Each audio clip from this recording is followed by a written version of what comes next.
Я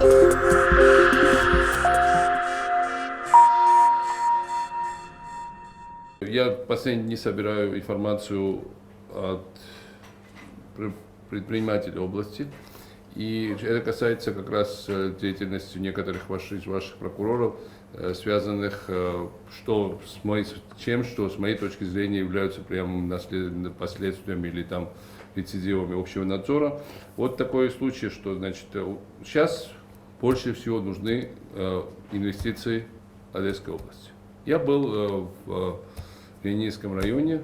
В Ленинском районе катастрофическая бедность, и людям очень нужно много вещей, но там один местный предприниматель делает сейчас паромную переправу на Румынию. Это там просто жизненно необходимо. Я был в Вилково, я увидел, как если бы там была паромная переправа, то количество туристов было бы там в разы больше, 5, 6, 7, я не знаю, столько раз больше. Значит, естественно, они там начинают делать переправу. Потом прокуратура прямо направляет письмо, где написано, что мы требуем у вас документы с целью последующего возможного иска, что мы должны предъявить вам.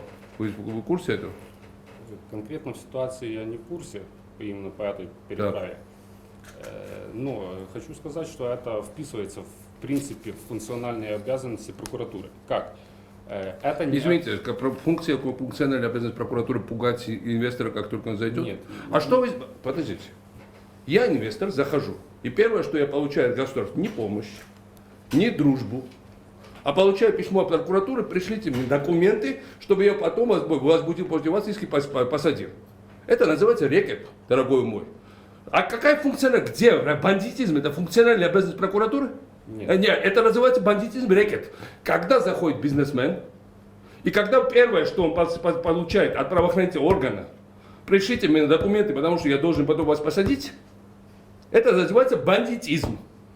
Если вы собираетесь дальше продолжать терроризировать бизнес с целью получения взяток, потому что это иначе не называется. Госпожа Горностаева пишет эти письма. Второй, Бруклин, Киев. Мы все знаем, что как оформляются тут земли. Все земли оформляются по взяткам. В этом здании и в других зданиях. Земли не оформляются. Есть инвестиции Иберди. Огромная инвестиция. Сотни людей там и тысячи в результате будут. В результате та же самая Горностаева, уважаемая, пишет им письмо и практически от имени ОВДА идет в иск государству. Формально, во втором случае, процедуры соблюдены. Хотя мы прекрасно знаем, что есть второй терминал, который хочет удалить конкурента. Так работает. Реально, извините, реально, я вам говорю, с этого момента не надо объяснять. Эти шутки я проходил, вы, милый вы мой, проходил много раз. И видел я таких прокуроров. И видел я их потом в тюрьме, кстати. Потому что я не собираюсь терпеть ни Горностаева, ни подобных рекетиров тут. Прямо говорю, что это рекет официальный правоохранитель. И не собираюсь в Одессе больше, чтобы предприниматели, прокуратура, МВД там, и любые другие органы занимались их рекетом. Эту особу Горностаеву вы решите сами, я поставлю вопрос перед знакомым генеральным прокурором о ее поведении и вообще о поведении прокуратуры. Я не собираюсь терпеть тут беспредел. Я совершенно четко его говорю. Или такой беспредел, или я. Или народ Украины, или бандиты. Я тут не для того, чтобы продолжать бизнес as usual. Я был там и видел глаза этих людей, которые просто с голоду умирают. И вы им последнюю отнимаете поборами и таким рекетом. Этот разговор будет продолжен каждый день. Я не собираюсь, чтобы прокуратура тут занималась. Это я вам не полицай, не как кто здесь был раньше. Я ничего не участвую, ни с кем, ни с одной группой не связан. И не собираюсь, чтобы тут какие-то группы под моим носом занимались рекетом.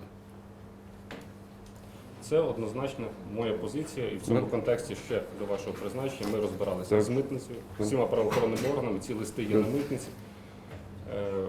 Можете пересвідчитись, що не було за цей час жодного гучного, незаконного якогось обшуку там, де віддирали. Я говорю про те, що минуло. Ми подивимося обов'язково. Я визначу. Извините, я это все понимаю. Это общая фраза. Есть конкретный бизнесмен. Я его первый раз видел мельком. Я не знаю, кто он такой, чем он. Я себя был, но я видел людей, которым эта переправа нужна. Государство эту переправу не строит.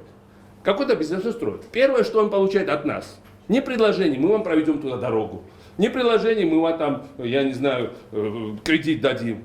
Не предложение, мы вам поможем в облегчении там, таможенных этих процедур. Первое, что он получает от нас, украинского государства, пришли мне твои документы, чтобы я тебе потом на тебя возбудил уголовное дело. Так бизнес не делается.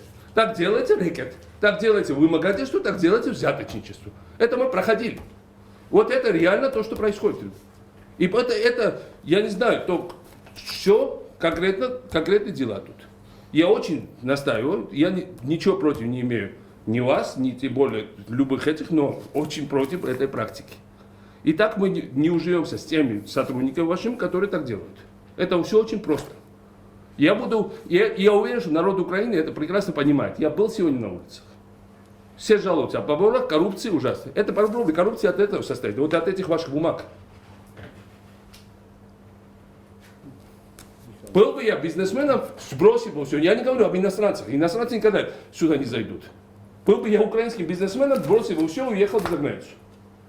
Хорошо. Первое, что я получаю от государства, это угроза уголовного дела? Возможного еще.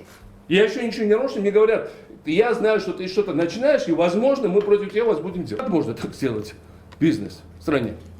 Вот это по всей стране это проходит. Потому происходит то, что происходит. Нашого законодавства і інтересів держави. Знаете, это сказки про интерес. Интерес державы это не ваш интерес, не горностаивайте, папа. Интерес державы для меня, интерес бизнесмена, инвестора, да.